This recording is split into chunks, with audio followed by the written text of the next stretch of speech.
Tonight we have a collection of original plays, poems and short stories written by local writers, all on the theme of who is my neighbour and the kindness of strangers, as depicted in city life. The city that we depict could be any city, but we also in particular focus on Plymouth as our city.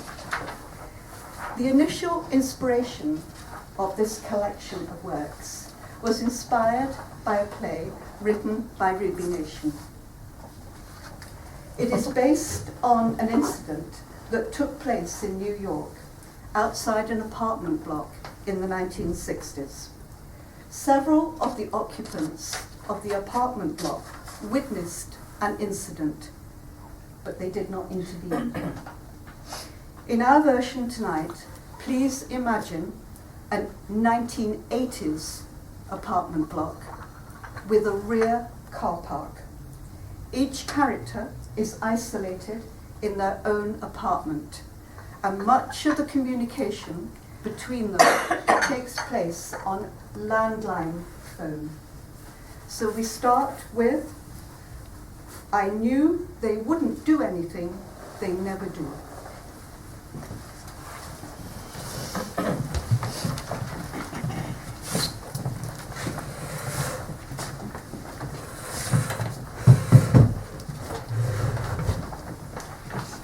Battery 80%.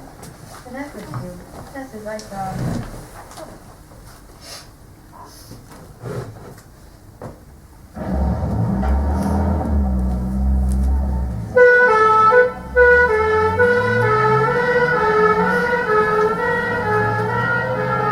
Hello? Hello? Is that Linda? Can you hear me? It's Frank. Yes, that's right, flat 164. We said we'd keep in contact about the rubbish bags dumped on the landing. Oh, hello, Frank. Yes, they're still here. Absolutely stinking. And when I think about it, that man upstairs, the soldier, the one in the wheelchair, I'm sure he's dealing drugs. Young people in and out, all day and night. And I haven't seen hide nor hair of him since Christmas. What on earth was that? It's nothing. Just kids fooling around. Teenagers canoodling. Now, about the soldier with no legs upstairs. But that noise just now. Should we phone the police? No! Stop! Oh, good Lord. Did you hear that, Frank? That's not kids. Should we phone the police? Phone the police? Do me a favour, Linda. What would they do? And what number would I call? Do I ring the local police station? I haven't got a clue how many yellow pages Frank, are. phone 999. No! Stop! What on earth's No! going on? Can you see anything out your window? Hang on. Yes, I can see someone's being attacked. Mugged. Oh. He's dragging her along by her bag. Don't they ever learn? Don't come in the building the back way at night. I don't know how many times I've told people not to come in the back way at night. Well, he's gone, scarpered. Probably her month's wages gone as well. I hope she's learnt her lesson. Won't be doing that again. I can't see her now. I think she's gone round the corner.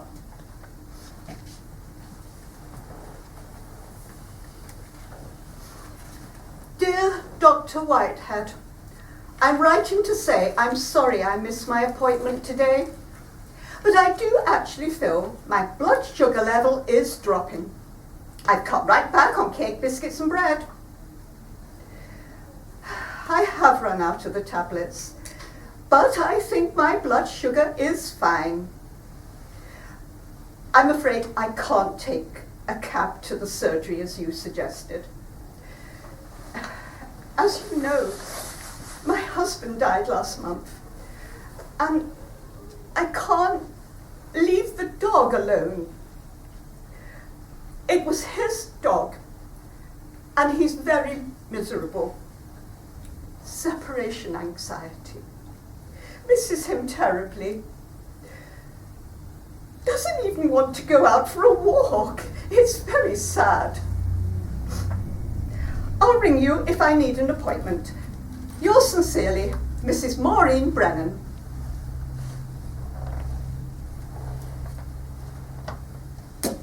What the hell is happening out there? Can I have one evening without something kicking off right outside my window? Oh, loveless Tiff. Oh, hang on. Is he hurting her? Or are they just fooling around? Doesn't look like they're fooling around. Doesn't look like she's enjoying it. Oi, you! Leave her alone! Shit, she's looking up here.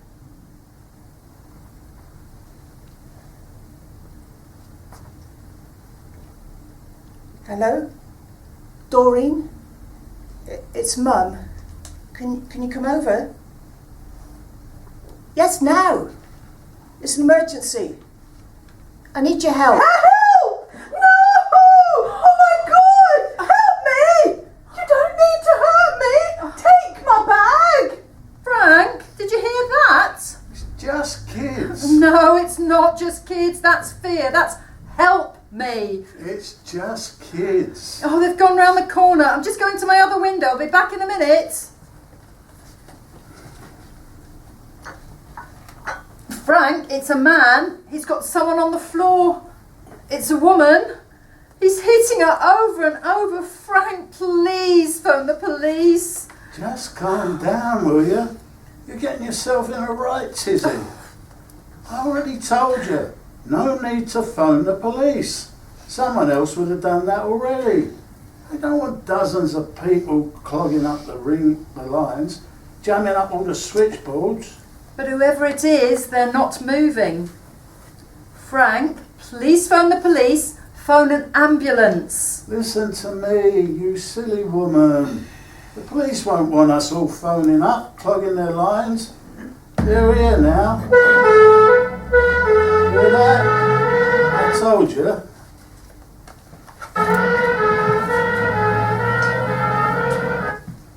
I'll keep on the line. She's trying to get up. She's got up. Hang on, sweetheart. I'm going to get some help. I'm going to call somebody. What number shall I use? Shall I contact the local police station? Perhaps they'll get here sooner, or 999? I'll phone the local station and then 999 for the ambulance. Where's my yellow pages? Damn it, where are they? No, love. The police and ambulance haven't arrived yet. No. The police weren't coming here. The siren was on the high street, went straight past. How long ago did I ring him? How long ago did I ring an ambulance? I didn't ring him, love. One of the neighbours did. One of the neighbours must have. Don't speak to me like that. No, I'm not going down to see if she's alive. I don't go outside after 7. You know that. It was you who told me not to go outside of an evening. You said, Mum, lock your door, turn your TV up loud, don't answer it if someone comes knocking. Robbers, you said. Murderers, you said. What? No, I can't see her now. Linda, I've told you before, I'm not phoning the police. I'm not getting involved. You know what goes on around here. Turf wars, gangs, stabbings. If he found out it was one of us who phoned the police, we'd get the same. Oh, are you crying? Look, I'm sorry, Linda. Why don't you just pull the curtains, put the kettle on, turn the TV up high?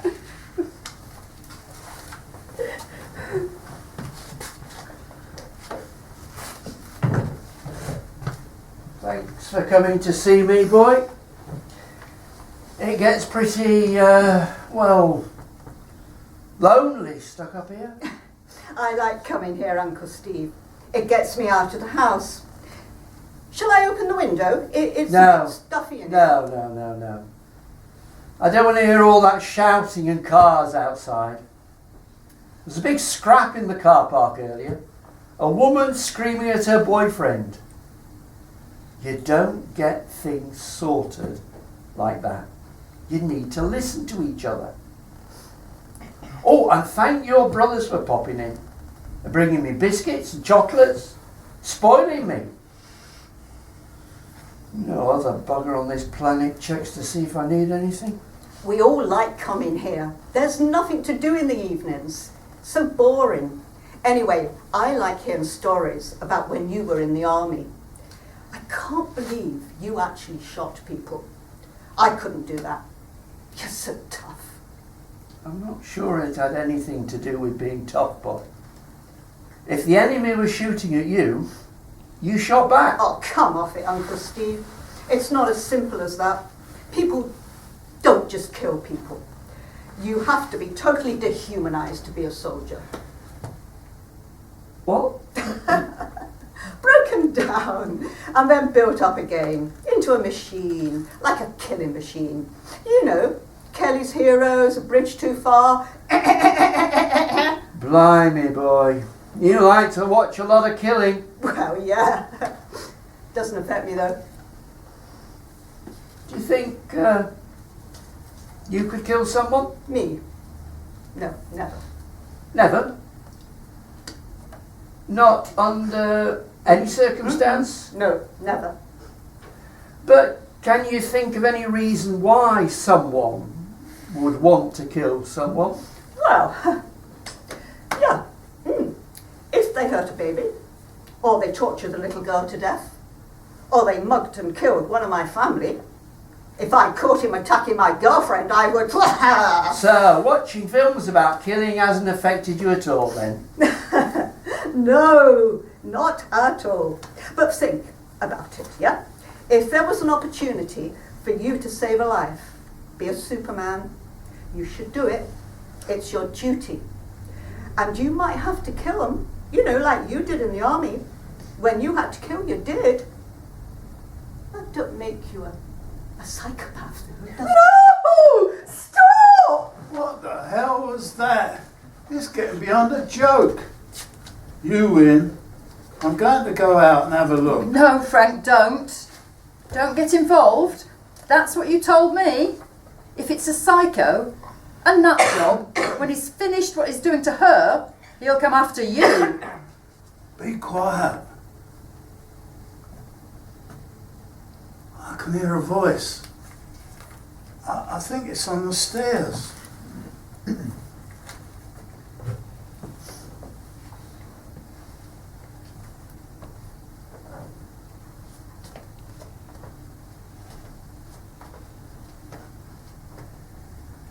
Frank? Frank? What's happening? Did you get a good look at her? Is the girl safely in? Frank, did you recognise her? Yes. Yes? Yes what? What did you see, Frank? He's...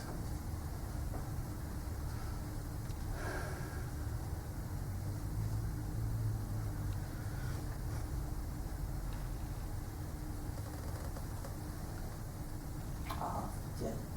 Just forget it. No. Don't open the door.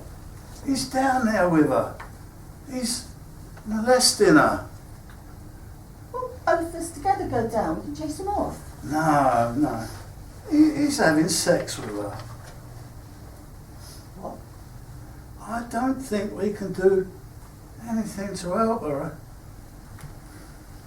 It's too late. I'm going to phone the police. Hello? Are you still there, Linda? Yes, I'm still here. What happened, Frank? Frank? It's It's all gone quiet. Did you chase him away? Frank, did you see who it was? Is she all right? Frank? It was Kitty. Your neighbour, Kitty. Oh, dear Lord, no. Is she back in her flat? I'm going to pop around and see if she's all right. I'll make her some strong sweet tea for the shock. I'll wait with her until the police arrive.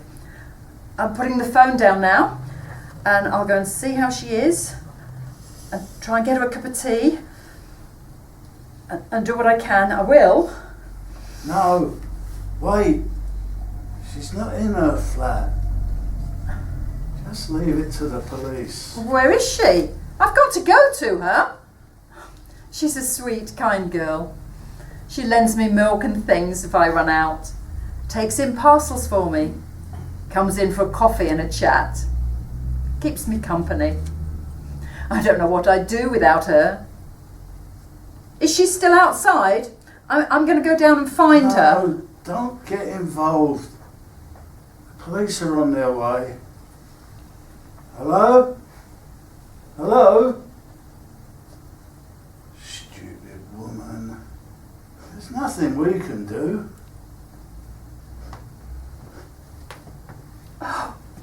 Oh, Kitty. Oh, my darling girl. What have you done? Kitty, it's all right. I'm here now. It's all right. The ambulance will be here soon. I'm here now. It's all right. You're going to be all right. I'm here now. Oh no. Oh, help is on the way. Help is on the way. Help is on the way. Oh. What's happening? Is she all right?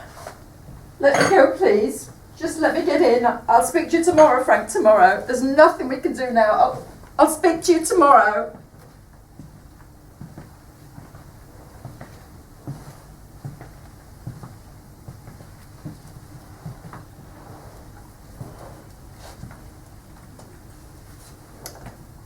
At around 2:30 a.m. on March the 13th, 1964, I left the bar where I worked and began the slow drive home. It had been a long shift. I was dead on my feet, looking forward to my bed. I was waiting on Hoover Avenue for the lights to change. Winston Moseley was sitting in his parked car just up the road, waiting for a victim. He would later tell the police that he had gone out to kill a woman because they were easier and didn't fight back. I got to my place late. No one was around.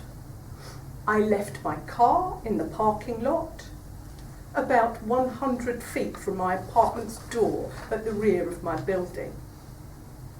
I was walking toward my block, fumbling in my bag for my keys, when Moseley ran towards me, waving a hunting knife.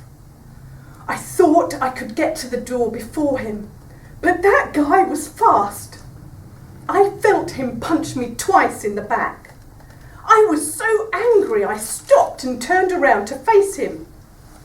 I was going to scream right in my face, "If you want my bag, take it. You don't need to hurt me." But then he took his hand out of his pocket and I saw the blade. I shouted as loudly as I could, "Oh my God, he stabbed me! Help me!" I screamed for help for 30 minutes that night. I raised my hands to try to protect my face. Several neighbours heard me, but only a few of them recognised the sound as a cry for help. They thought it was kids fooling around. One of my neighbours shouted out of the window, "Let that girl alone!" Moseley panicked and ran away. Crying and bleeding, I slowly made my way toward the entrance to my building. I thought I was safe now. Someone would have seen how seriously injured I was and called an ambulance. Bystanders in the street later told police that they saw the attacker run to his car and drive away. But 10 minutes later he returned. Hiding his face with a wide-brimmed hat, he searched the parking lot, train station and a nearby apartment block, hunting for me. I didn't know any of this. I was out of sight of everyone, slowly bleeding to death. Eventually he found me. I was barely conscious, lying in a growing pool of blood in a hallway at the back of my building. Someone had locked the back door from the inside, probably to feel safer. But it was me, Kitty, who was locked out. Mosley stabbed me again and again, only stopping to steal $49 from my bag. The attacks lasted approximately half an hour, but for me, time slowed down and eventually seemed to stop. I felt him on top of me, crutching the breath from me. Another neighbour opened the door, but when he saw what was happening, he turned and closed the door behind him. I don't know how long I was alone. Darkness flowed in and out like a gentle tide. Nothing was hurting anymore. Much later, my friend and neighbour Linda found me. She held me in her arms, whispering, "Help is on the way," over and over again.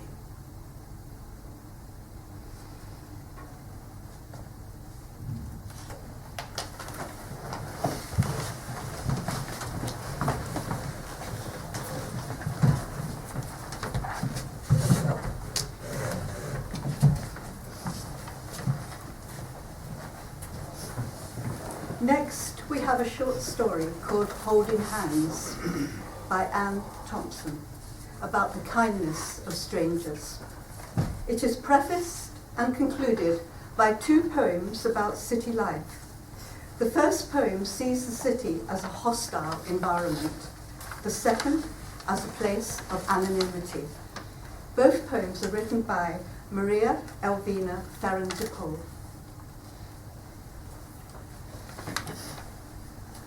New city, big lights, flash names in flames, small lights, twinkling seductively, drawing me in.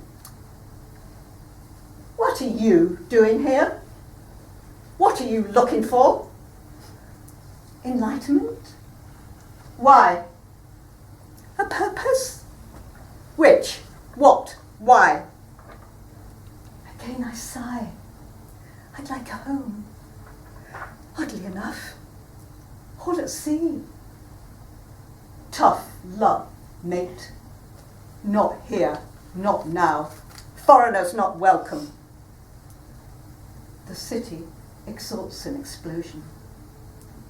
All lights turned off.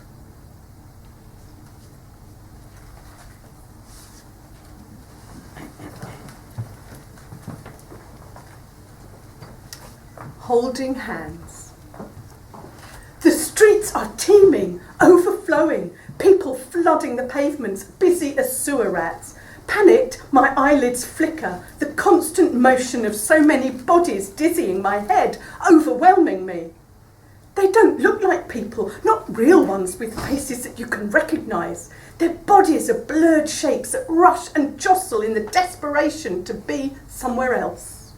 My hand is damp from gripping my daughter's, but I tighten my hold further, folding my long fingers firmly around her chubby ones, and push forward, heart clattering. dreaming of silence, of soft, slow fields and gentle villages where they know my name. We stopped for a moment on the bridge to catch our breath and look down. Gone are the clear country streams I crave, the sound of water singing as it tumbles and trips over shallow beds of bright rocks and pebbles. Below is brown. The river swirls and sucks, seething through the city like a tantrum, leaving behind her filthy banks where once little children mudlocked, scavenging for treasures that might earn them scant pennies for food. I bend and squeeze my child to me. She squeals in delight, slipping her hand from mine to wave at a passing pleasure boat, red and yellow bunting flying from its flagpole like tiny triangular kites as it steams ahead, bobbing brightly on the dark, bubbling surface. Caught in the moment, I smile and wave merrily at the holidaymakers too. The sun breaks through cloud, shines silver on the river, and for a moment I can breathe. I reach once again for my daughter's hand, but my fingers close around air. I snap my head down to where she was standing a second ago.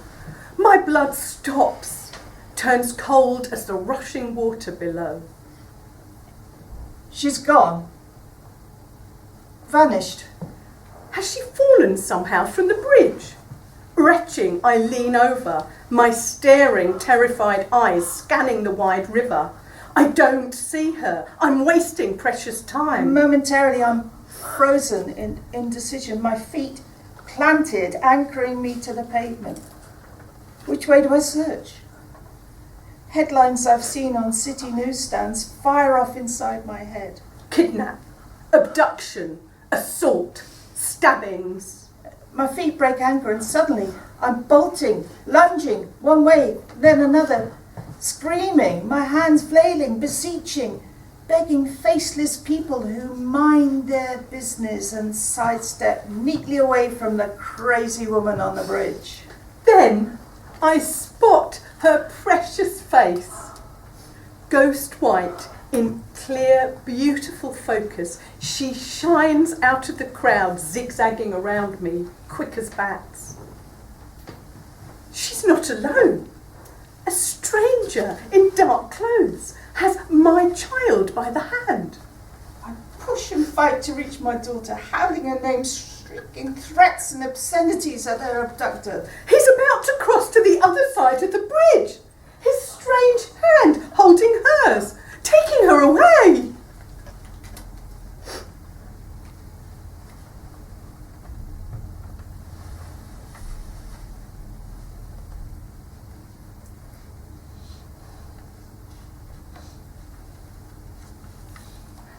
Return.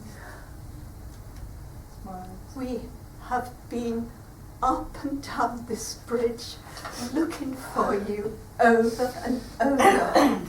There's the angel in a black hoodie.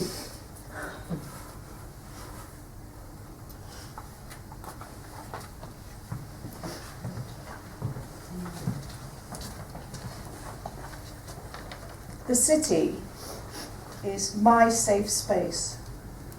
No one knows me. Bliss. Village life, tittle-tattle, tale-telling gossip. Thank God for anonymity.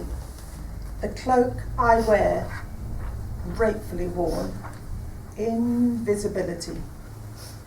Absolute perfection.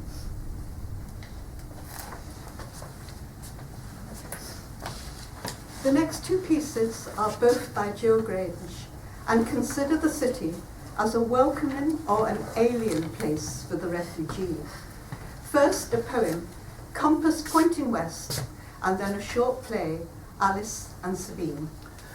Asylum seekers knocking at the door, avoiding a putsch.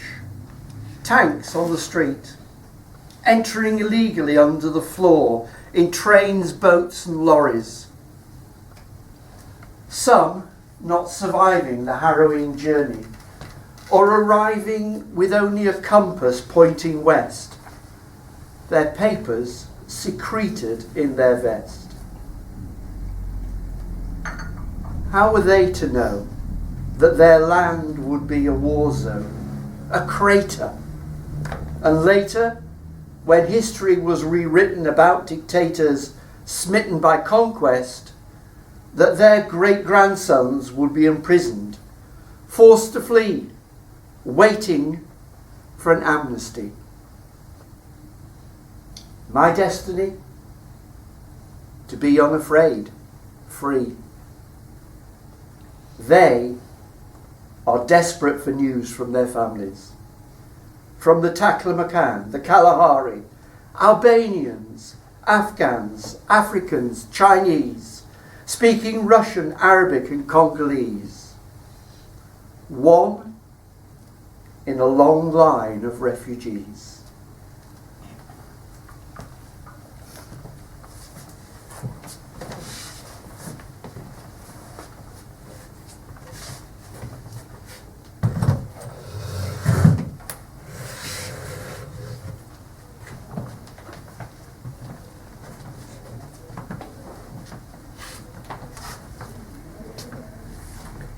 Alice and Sabine.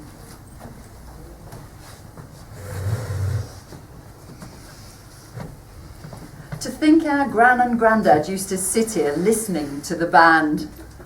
Oh, the number of people who've sat in these benches talking about the war, about going down the shelters, hearing the bombs drop on the city centre. You're going back a long way, love. Yeah. But you're right. It's funny to be sitting here again. Home from home. The old railway arch. We'll go over and take a look at our garden in a minute. You won't see much through the fence. Why do you want to bother? I'm curious, that's all. Want to see what they've made of my garden. And if the greenhouse is still there. I never dreamt I'd go further than these streets. Never wanted to leave Mum and Dad. No girl left home in those days unless she was married. Not like our globe-trotting granddaughters. And look at us today, the baby boomers reaching retirement. To think we did our courting in this very park. Still here, so are we. We've still got a few years in front of us.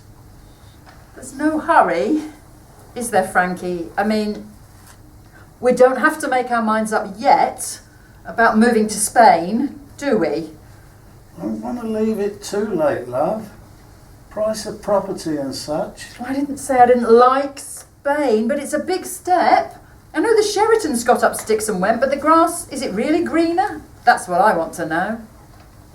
The food's different. It's an open air life and I can't stand the heat. What'll happen to us in a few years' time when,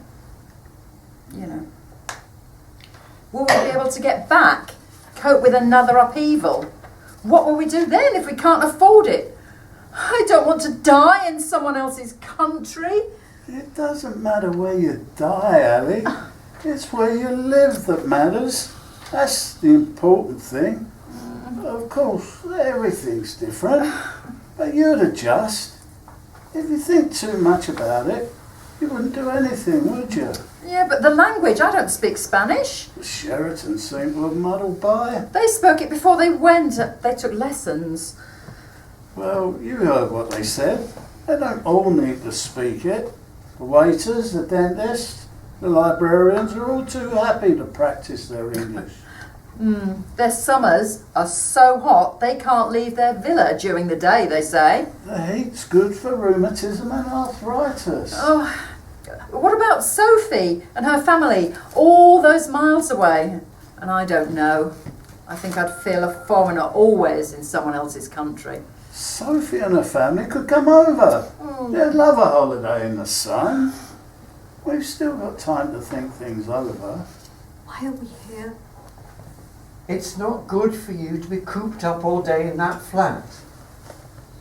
Look at the children, the flowers, the trees, the blue skies. It's peaceful here. Here? It is so cold and damp, and it rains all the time. And we haven't made any friends. It's true what they say about the English. They're reserved. It's a struggle. Everything is so different. The food, the way the young women dress, their religion. In our country, it also freezes, and the winters are just as cold. Starting again takes time. We both agreed, Sabine. And we've met some Kurds and Afghans since we've been here. We should have got out before. Gone with the others. We were warned. I thought Farad would have said goodbye, and they just left so abruptly. She was my friend. But you can't blame them. They didn't trust anyone. We're safe here, Sabine, and we're not constantly afraid. But the people here, they're suspicious of... It's the same everywhere, Sabine. No, when I think of what we had left behind. I know. But you mustn't keep worrying. What else could we do? We didn't have a choice.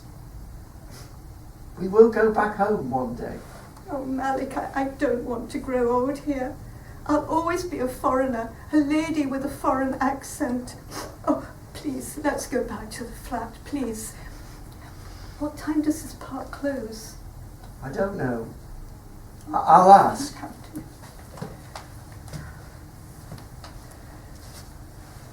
Excuse me, what time does this park close? No, it doesn't. Oh, thank you. It's beautiful here. So green, calm. Yes, it hasn't changed much over the years. You live here? We were brought up in those houses over there. My wife's rather upset. She misses our home and garden. We had a beautiful garden. My Frankie loves gardening. Oh, our garden had fountains and smells of jasmine and scents of rose and melons. Very restful. Where do you come from? We're Kurdish, from northern Iraq. Iraq. Troubled times. We've had them too. This city's had its fair share of their sons going off to war. Our families watched the bombs fall in this very park. They saw the city burn, slept down shelters, and when the all clear went, they couldn't believe their eyes. There was so much destruction. We had to live in shelters too, for days, sometimes weeks. And when we came out, there was no water, no electricity, smells of gas, huge craters and rubble. And we had to dig our friends out with our bare hands. Our neighbours lost everything. All they had were the clothes they stood up in. They took hours to dig their daughter out, but when they took her to the hospital, it was too late. Oh. Then the hospital got a direct hit. But everybody helped each other. My father helped dig people out of the rubble. For years after, we all lived on rations. For 20 years, money went on wars. Colleagues disappeared, there was no trust. There was never enough money for fresh food or medicines, never enough doctors or nurses. And when they left, we couldn't blame them. Hospitals were overcrowded. We even had to take food into the wards. Cannon fodder. That's what our great-grandfathers called themselves during the First World War. Do you have any children? Yes, a son, but he's still in Iraq and we haven't heard from him for a long time. But our daughter's safe in Italy. And you? Yes, a son. He died. Oh my. And a daughter, Sophie, she lives over there with her husband and 2 girls. We're staying with them. Oh, you're moving closer. Undecided. We don't know what to do next. It might be the last time we move. Oh, won't you regret not seeing your great-grandchildren grow up? There you are, Frankie. Did you hear what this lady asked? And you, do you live nearby? Yes, My husband, he teaches at the university, and we live over there, close by. Oh, but I miss my children.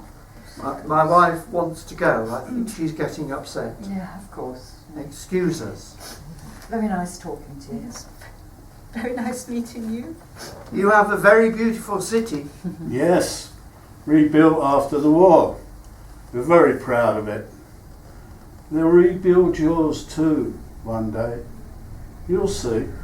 Yes, we hear things are changing. We're hoping for the best. Yes. Nice couple. Must be hard on her. See how history comes to you on a park bench? Yes. I do hope things work out for them. Very friendly couple. Very pleasant. Yeah, we might run into them again. Kind lady. Sympathetic. Let's get back. Sophie'll be wondering where we are. Just do you want to stop by and look at your garden? Let's leave it for another day. Okay.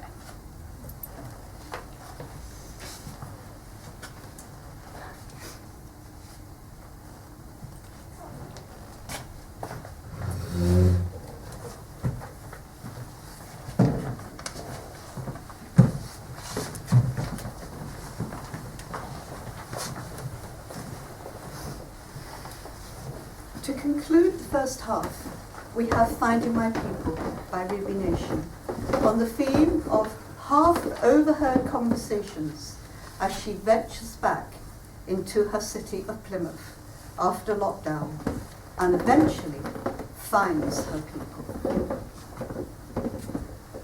After lockdown was over, before I was ready to go back to dawdling around shops, I would dash into Marks's, buy a cinnamon bun and eat it on the seats outside Drake's Mall. Almost immediately I got into people watching. Well, not so much people watching as people listening. When you only hear a snippet of a conversation, you often think, what on earth are they talking about? I'd like to share some of these conversations with you, and I wonder what you think these Janners are talking about, as I'm darned if I know. Number 1. 3 women in their 30s, and one says, I'm afraid I can't go. I've got pharmaceutical boot camp that Saturday. Number 2. 2 women in their 60s. I've seen it before, so I'm not prepared to pay another £12 to see all those animals die. My immediate thought was bear baiting, but then I remembered I'm not actually living in Elizabethan London. Fortunately, I was able to hear the end of this conversation. They were talking about watching the film Frozen Planet Antarctica, which does indeed show the sad and brutal passing of many seals and penguins. They were talking about watching it at the Immersion Experience film screenings in the Market Hall in Devonport. Home to Plymouth's awe-inspiring 15-metre immersive dome, featuring an impressive 19.1 speaker system and 360-degree visuals. If that sounds like a blatant advert, it is. If you haven't been yet, please go. It's amazing. And number 3, my favourite. Woman in her 50s talking to a man. Good job nobody died, because they'd completely run out of Ziploc bags in Iceland. On a positive note, one day there were a group of teenagers sitting behind me. I heard one say, You've got to be brave. If you want to wear a dress to the party, be brave and wear it. I glanced behind me, expecting to see a timid young woman thinking about her prom. But instead, I saw she was speaking to a huge, Viking-like, bushy-bearded, well over 6 foot, timid young man. At that moment I felt so proud of the young people of our city, so kind and inclusive. Such a contrast to seeing some of our older citizens bringing shame to our welcoming city out smashing up Plymouth and protesting about boat people. Out and about walking on the Hoe, I think about our military history. In Plymouth, we seem fixed onto looking backwards to darker times, like the Plymouth Blitz, when we lost so many of our great-grandmas, great-uncles, and so many more. People gather at the War Memorial and gaze silently and forlornly at the countless names on the plaques, partly wanting to see their family names and partly not wanting to. In Plymouth, we are tied to the past out of respect for so many Plymothians who lost their lives over the centuries protecting our city. We are stubbornly resistant to change. We detest new sculptures and monuments, as if liking them is betraying the past. I stand by Look 2 on the very edge of Plymouth, a sculpture by a world-class artist. To me, it's a watcher, representing the longing of those left behind, watching in pride and terror all the countless men, women, children who'd boarded a passenger ship, a fishing vessel or a battleship and disappeared over the horizon. Then they watch for their return. I hear a constant stream of vitriol. Rusty red. Scrap metal, a piece of junk. A waste of money. And I feel sad. Sometimes I walk down to the Theatre Royal to visit one of my favourite Plymouth women, the sculptor Bianca. Bianca is actually her nickname. She is called Messenger. The pose was taken from a photo of an actress rehearsing the role of Bianca in Othello. This work offers a young, powerful woman a potent force about to transform the world by her actions. The actor carries the voice of her playwright or director. She carries a message. It is a metaphor for what great theatre does.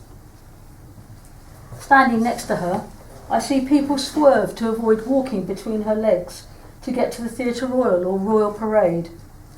I hear people saying, It's vulgar. An embarrassment to Plymouth. Waste of money. I remember reading that one angry Plymouth resident, Alan Grant, at one point launched plans to install a rival statue of an erect penis to make his point about how offensive the pose was. I often wonder how his fundraising is going. I walk up Armada Way. I see people crying, wanting a ceremony for the trees being disposed of, apparently so callously. I want to tell them that trunks and limbs will soon be wood chipped and eventually be absorbed back into the soil to fertilise new trees. But I know they don't want to hear anything but anger and sadness.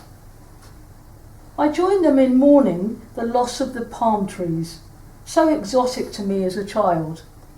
Now, as an adult, I realise there are a lot of palm trees in Plymouth, hundreds. Peveril probably has the same amount of palm trees as Malaga. But this Armada Way palm tree is my palm tree, and it needs to be here forever. I realise it is like a memento mori. If it goes, one day I will go. Nothing is permanent. We disappear to make room for something new. Sitting watching the world go by, I see hordes of healthy women walking quickly up hills, carrying huge shopping bags. Plymouth is built on hills, but I see mature joggers everywhere. From my car, I see older women climbing effortlessly the 15 to 20 steps up to their front doors. I'm 65. I was having trouble walking up and down stairs. Suddenly, I had an epiphany. It was the gym or a Zimmer frame. So I joined the gym. There I experienced aqua aerobics for the very first time. The pool was full of women and men in their 60s, 70s and 80s, their eager, staring faces glued to the instructor. I'm a pretty friendly person and called out, "Hello," to those around me. Instead of replying, they just totally ignored me or stared at me, looking panic-stricken. I thought it was my tattoos that scared them off, but no, tattoos seem to be de rigueur for Plymouth women in their 70s. Bizarrely, they were cold and unfriendly in the pool, but really lovely and welcoming in the changing room, chatting to me, saying, Wasn't that your first time? Did you enjoy it? Coming next week. I was bemused. I began to think I'd broken an unspoken taboo by talking in the pool. Then suddenly it made sense as I saw them putting on their glasses and putting in their hearing aids. They were seeing me and hearing me clearly for the very first time, and I was one of them. I was introduced to mosquito holiday competition. One woman says, I got 15 mosquito bites last week in Portugal. another woman says, See these bites here? They are from 2 weeks in Bali. a third woman hitches up her dress and says, I got so many bites on my thighs from my cruise around the Mediterranean that I had to smother myself in calamine lotion and lie in a darkened cabin for 2 days. They looked at me. I racked my brains for something to say. As I don't get bitten by mosquitoes and hadn't been abroad since before lockdown, I had no holiday to brag about. I blurted out, I got stung by a horsefly in Kent. It became infected. There was a stony silence. They were not impressed. I beat a hasty retreat. I have an awful short-term memory and wanted to learn an aqua aerobics routine and get good at it. But each time it was a new instructor and a new routine. I found out that the usual instructor was on leave, so these women were pulled from their usual gym classes upstairs and worked according to their strengths. I soon observed that the higher and tighter the instructor's hair was scraped to the top of her head, the more brutal the routine. The first session was run by an ex-forces kickboxing coach who periodically barked out, "Smile!" To be honest, a lot of the women looked terrified. I saw some of the more frail women leave the pool when we started the power side high kicks. After years on the NHS waiting list, they were not going to jeopardise their hip replacements. I noticed there was a cluster of matriarchs who called over every new instructor to explain what moves they expected and communicated their displeasure at the instructor or the routine by expressive eye rolling. I aspire to join their esoteric feedback group one day. After class, I sit in the cafe and overhear gems. She put sugar in hers. Sally put quite a bit of sugar in hers too. So did I. Oh, but it was lovely and healthy. And the jewel in the crown. I told her not to book that class. High intensity it is. I said if her new knee pops out, she can't come running to me. Like a lot of people, I came out of lockdown feeling a bit lost. And at the gym, I found my people. There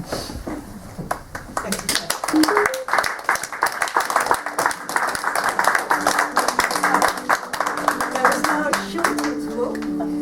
There were some cakes. There might be a few cakes left.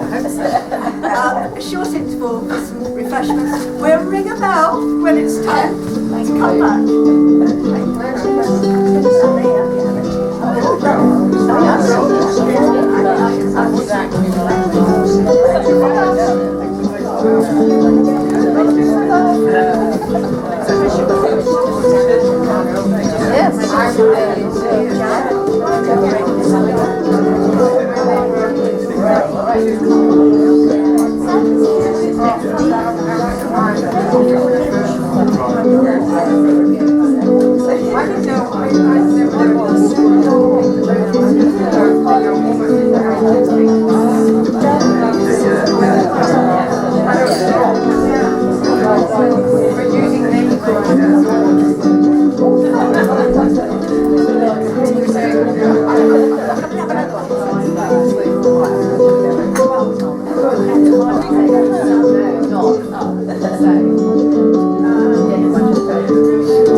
Welcome back, everyone, for the second part. We start with another perspective on our city of Plymouth and its surrounds. This is a poem written by Lynn Sears, and it is partially about her reflecting on her idyllic childhood in Plymouth, and then later as a returning adult to the city. Friends visit. Where is the dockyard, they ask. Ah, I say with a cheeky grin. Cornwall enjoys that view. The unparalleled seafront, flanked by the natural parkland.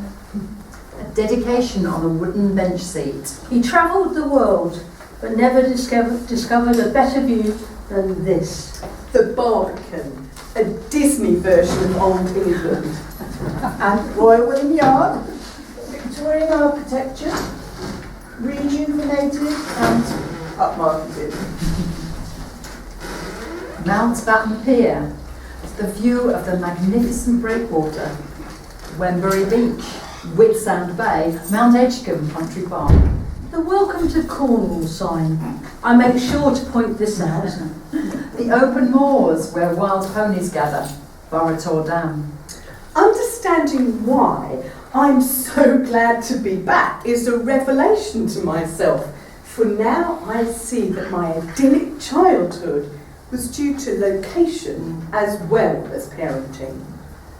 Balmy summers, sea swimming, tire tubing and top board jumping. Let it last. Rainy days, eating sandwiches and inventing stories in the Hoe underpass. Primrose picking, tree climbing, conker games, feeding ponies, foraging in sunny rock pools. Crispy winters, tray sledging, snowman building, free of judgment, less rules. The annual visit to Dingle's Christmas Grotto. Santa gift and nodding deer. Shoe sliding on frozen ponds. Fairy lights and carol singing.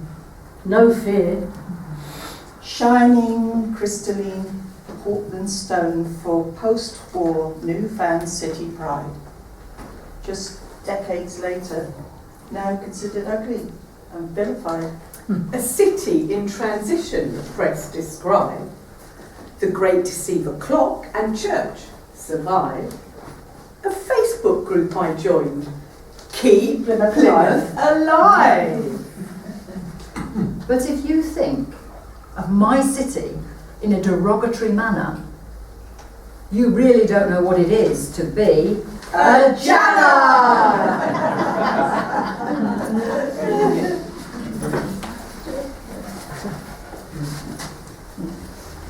In the first half, we had a story about every parent's nightmare, losing your child in a crowded city, found and returned by a stranger.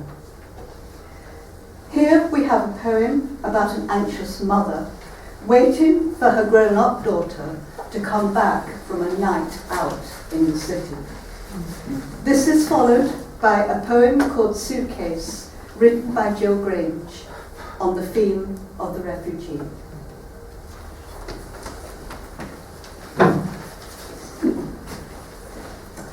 Window Watching by Jenny Shrine. Window watching. waiting, wondering, worried, wavering, wishing, Wanted to see the taxi to pull hear the up. keys click, And the kicked off shoes topple. flung handbag and dropped phone, followed by a soft The curse. tipsy trip on the stairs. The toilet seat fall. The flush Even the fail. sound of vomiting would be welcomed now. When does one stop being a mother? My mother said I never should play with. If I did, She would say, naughty girl to disobey. All the what ifs. If I had, if she The had. games of chance. By the time I've counted to 10 or 20. If I promise to stop. If I give If up. I believe in. If I never. She will be here. Yellow street lamp flickers. It begins to rain. She's got no coat with her. Check my phone again. No message. She must be on her way.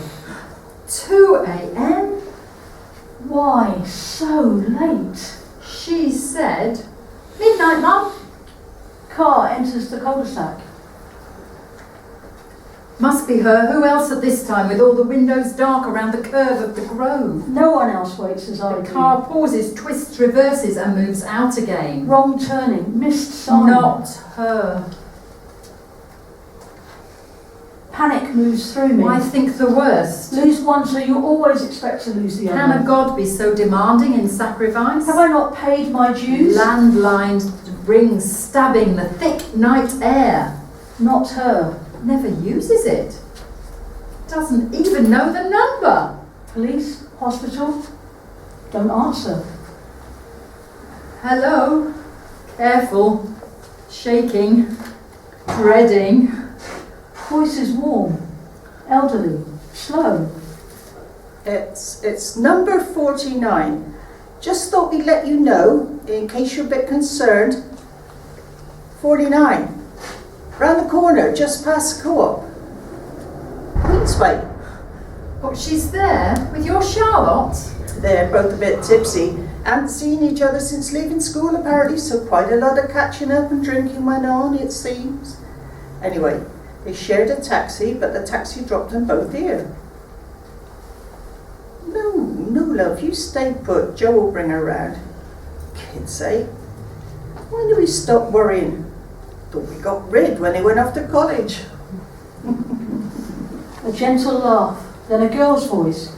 Distant, half annoyed, half joking. Cheers, Mum. Thanks. Yes, thanks, but... Click. The phone lay quiet again. Thank you. Thank you for being my neighbour, I said to the sleeping phone.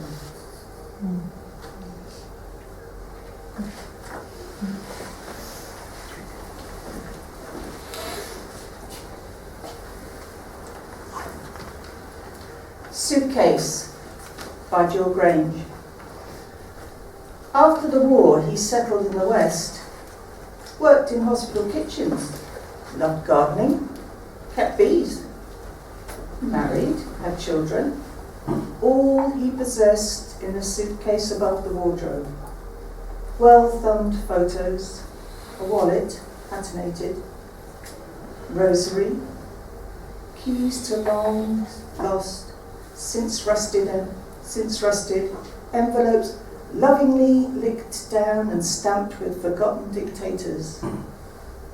60 years later, all thrown away.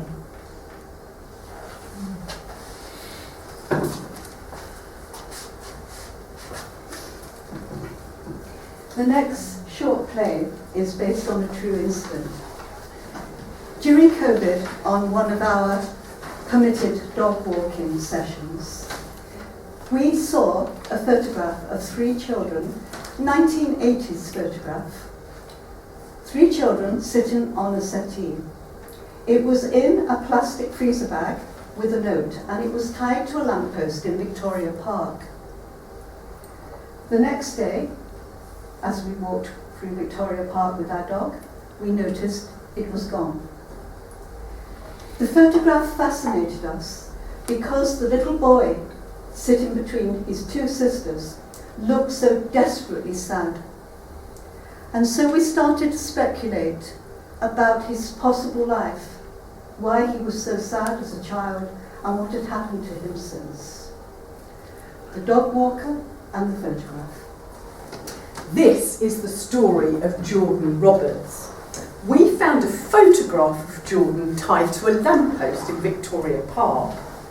The photo was sealed in a plastic freezer bag with a note that said, This photo was found here on the 9th of April. Does it belong to anyone?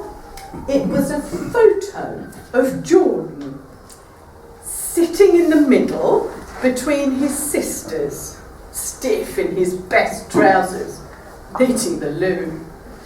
He was probably 6 years old at the time. Yeah, I think, yeah, 6. But his sisters, they looked older, maybe 8 or 9 perhaps. A coloured photograph, but a bit faded, of 3 children on a sofa. There was a Christmas tree with presents arranged carefully around its base, and 3 children sitting on a black leather sofa. They're not smiling, but looking straight ahead, as instructed by their father. Oh, I remember taking that photo. What a pain that Jordan was. He wouldn't sit still till I threatened him. Sit up straight, Jordan, don't fidget, boy. And don't you dare touch those presents, you hear me, Jordan? Or I'll thump you into the new year. Don't move. This is a photo for Grandma. Keep still, Jordan. God knows why she wants a photo of you. Your sisters, yes, but you, Jordan, why you have to deliberately spoil everything? I said keep still. He should never have been born. The girls were enough. Told his mother to get rid of it. It's probably not mine anyway. Little sod. Calls us nothing but trouble. Always on report at school. Don't know what Grandma sees in him.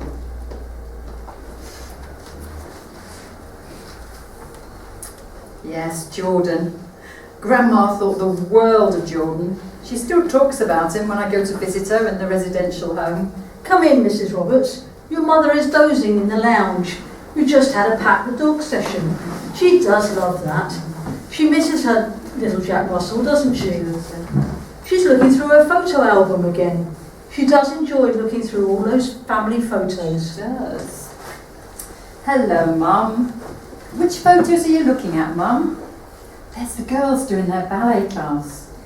What, Mum? They're your granddaughters, Mum. They're grown up and married now. One lives in London, the other in Swansea. Do you remember now, Mum? You can see your mum's responding. Look, she's pointing at the photos. Who are you pointing at, Doreen? She's pointing at Jordan, our son. Jordan? We haven't seen a Jordan come to visit your mum. I didn't even know she had a grandson. Yes, well, we lost contact with Jordan. There we are, Doreen. That's Jordan. He's your grandson. What's he doing there? Planting a rosebush in the garden by the looks of it. Pulling it up more likely. The little sod. Perhaps you can bring in more photos of Jordan. It would be even better if Jordan could visit her, of course. Well, we haven't actually heard from Jordan for 30 years. He ran away when he was 16. The police never found him.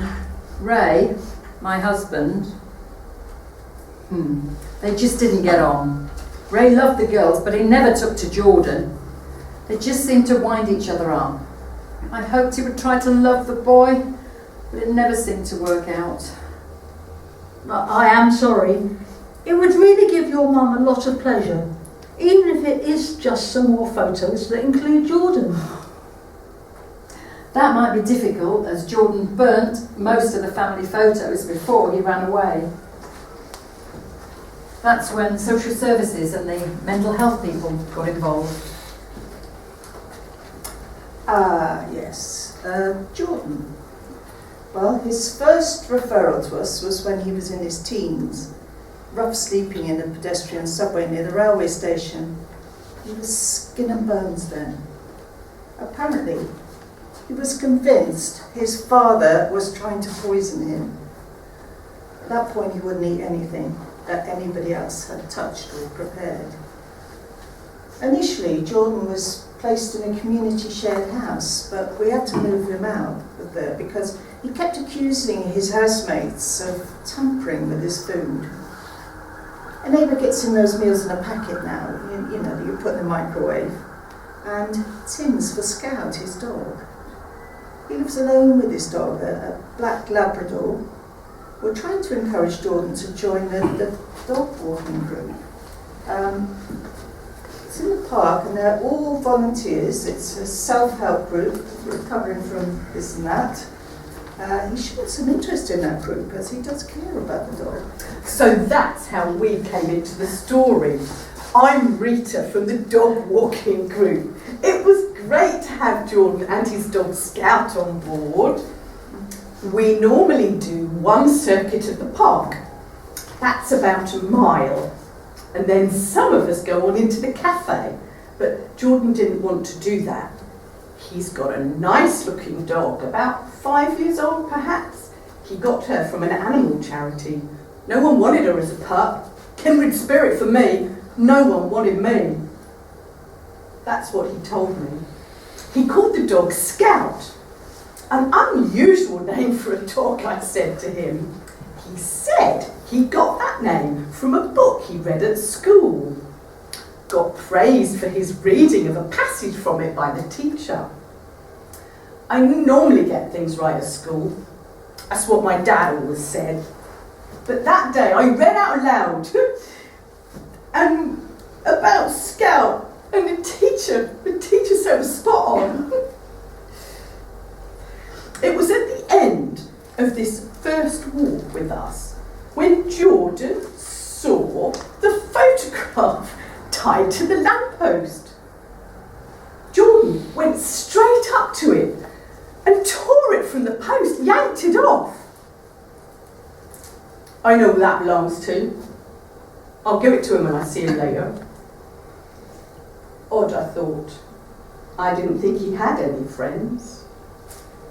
But that's when I twigged that the photo was of him. Still, he turned up the next day and came with us all the way to Mount Wise. He even started to talk to people. Perhaps things are looking up for him. Funny, isn't it? How these little things can often make a difference.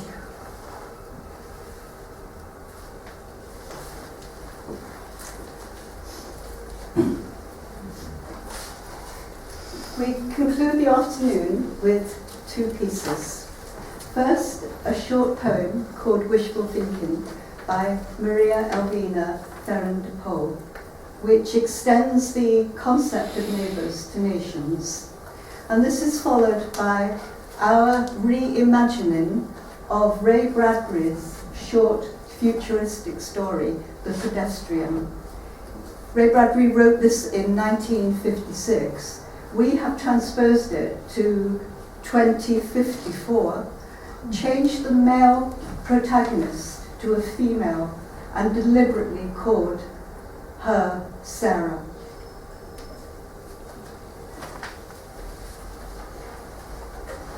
Wishful thinking. East, west, the pendulum swings. Who knows which is best? Both irrelevant. The pendulum stops. Peace established. At long last.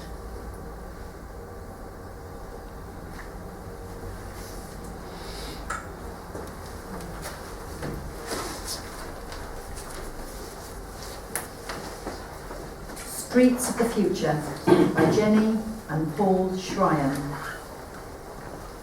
To venture out into that silence that was the city at 8 o'clock of a misty evening in November, to put her feet upon the concrete pavement, to step over grassy verges and make her way hands in pockets through the silence. That was what Sarah most dearly loved to do. She knew that she shouldn't because it might lead to trouble, but every now and then she couldn't resist the urge to step outside her apartment at night. She would stand at the corner of her road, near where the local library and the community hall used to be, and she would peer down the long moonlit roads in all four directions, deciding which way to go. But it really made no difference. She was all alone in this world of AD 2054. So she would stride off, sending patterns of frosty air before her. Of course, I knew the areas to avoid so as to steer clear of trouble. Sometimes, if I was lucky, I could walk for miles without seeing hardly a soul and return only at midnight to my apartment. And on her way, she would see the endless rows of apartments with their darkened windows, where only the faintest glimmers of light appeared in flickers from the animated screens. Sometimes she might come across a man trudging the streets like her. Hey, what are you doing out at this time of night? You'll get yourself locked up. But she walked on, ignoring any such comments. What time is it now? 8:30? Time for the latest murder mystery series, a quiz show, another rerun of last year's reality blockbuster? She came to a major crossroads, which now stood silent, where two main highways crossed the city. During the daytime, this place throbbed with the sounds of cars and lorries racing back and forth. But now, these roads too were totally deserted. I turned back into a side street, circling around towards home. I was within a few minutes of my apartment when a car edged its way round a corner and flashed a fierce white cone of light upon me. The police, of course. But what a rare, incredible thing. In all her nighttime journeys, she had never encountered the police before. She stood, entranced, not unlike a moth, stunned by the light, and then drawn towards it. A metallic voice called to her. Stop! What are you doing? What does it look like I'm doing? I'm out walking. Sarah couldn't see the man in the police car because of the bright light in her eyes. Name. Sarah. Name. Sarah. Business or profession? The light held her fixed, like a museum specimen, needle thrust through the chest. I guess you'd call me a retired writer. And an activist. Activist? What's an activist? There's no such thing. Nothing on the database, so that means no profession registered. If that's what you think. The database is correct. What are you doing out of your apartment at this time of night? Walking. Walking where? For what purpose? Walking to get some fresh air. Walking to see the city. Where do you live? Apartment 13, block 24 in Zone D. Does your apartment have air conditioning? Yes, but that's not the point. And you have an entertainment console in your apartment? No. No? No entertainment console? Why not? I got rid of it. I don't watch that crap. There was a sudden silence from the police car after her last answer. It felt like an accusation. You are aware of the regulations, section 12 of the 2050 anti-social behaviour legislation concerning restrictions about nocturnal activities for female citizens? I know that legislation word by word. I read it regularly as part of my light bedtime reading. You understand that females must not be outside their place of residence after the 7 o'clock curfew? Oh yes, one of the most offensive pieces of legislation ever. You are... Dragging us women back into the dark ages. You are aware of these regulations, are you not? Yes? Are you married? No? Not married? Why not? What's wrong with you? The moon was high and clear among the stars, and the apartment blocks were grey and silent. Nobody wanted me. Is that a good enough reason? I understand why. Sod off! You have failed to provide the reasons that you are out walking the streets at this time of night. What is your purpose? Are you looking for customers? What?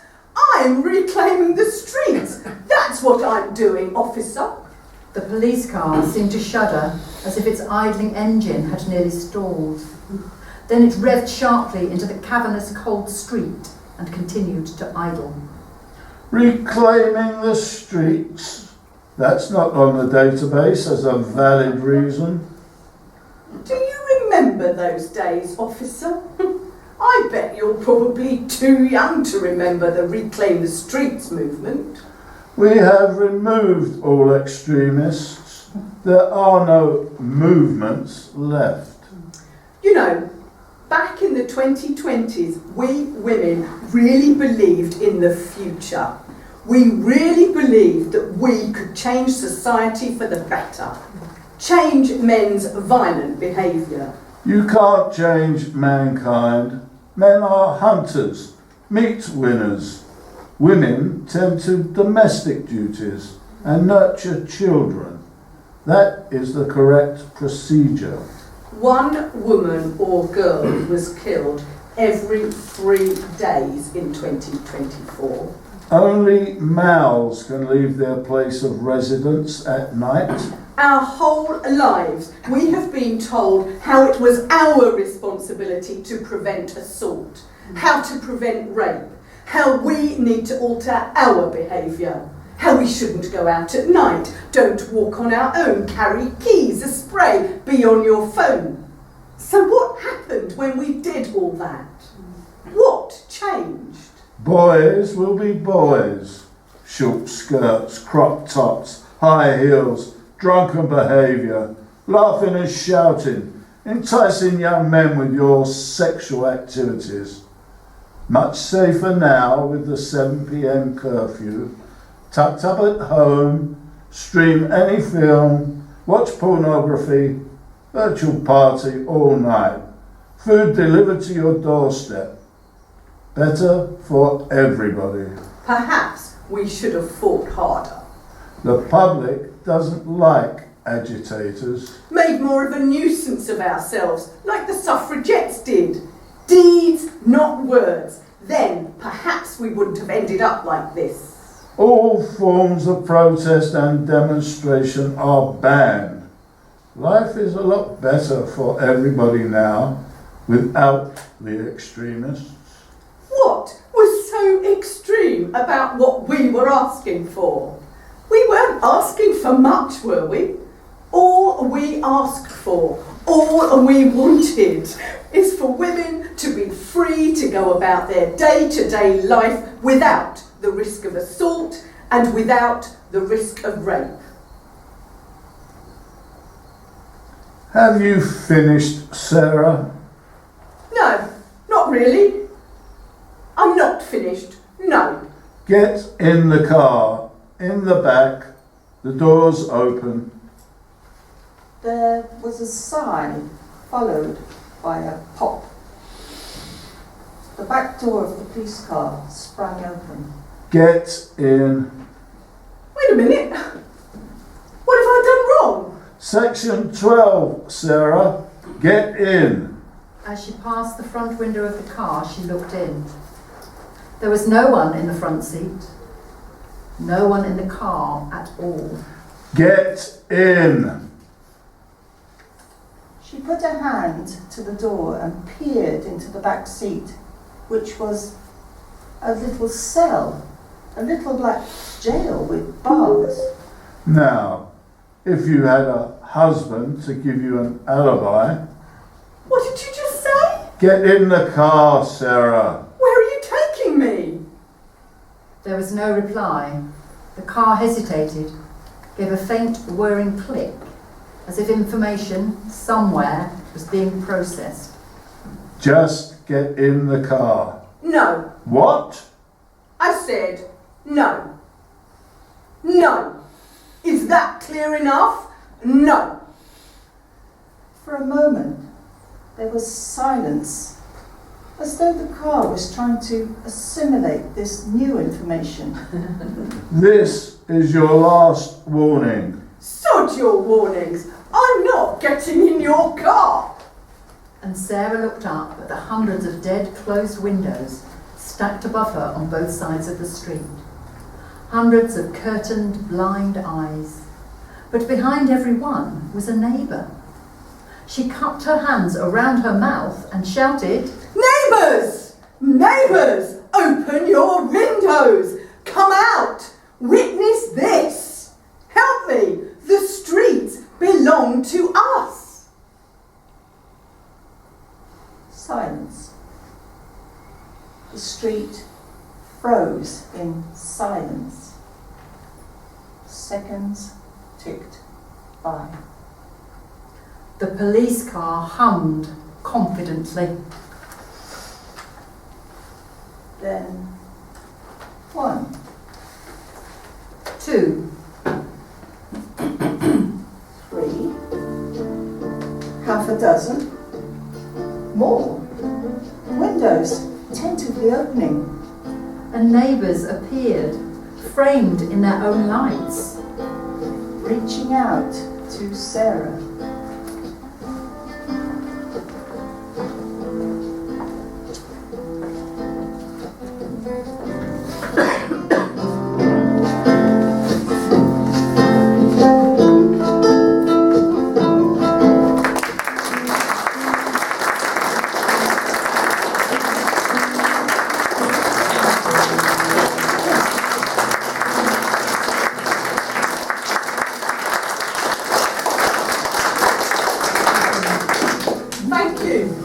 Thank you all for coming out on this afternoon. It's wonderful to have such a vibrant audience to perform to. It makes a huge difference, so I thank you very much for coming. I also thank the Unitarian Church for providing us with the venue, and that's very kind. There is a donations bucket. Here it is. If you would like to put some donations towards this event, script in hand, we'll be taking a very small proportion out for running costs. There are running costs, providing the hardware, the rehearsal spaces, etc., etc. But the bulk of any donations will go to a local Plymouth mental health charity. It's the Rethink Mental Illness Plymouth Community Services, and actually they are based just around the corner. So please give generously if you should wish. Thank you. Oh, Gina are out to say, Jenny and Paul and your wonderful company, on behalf of the Unitarians, thank you so much. You never disappoint. Gosh, what a powerful, powerful performance with a warning, which I hope everybody will heed. So thank you so much. We're looking forward to your next performance. thank you.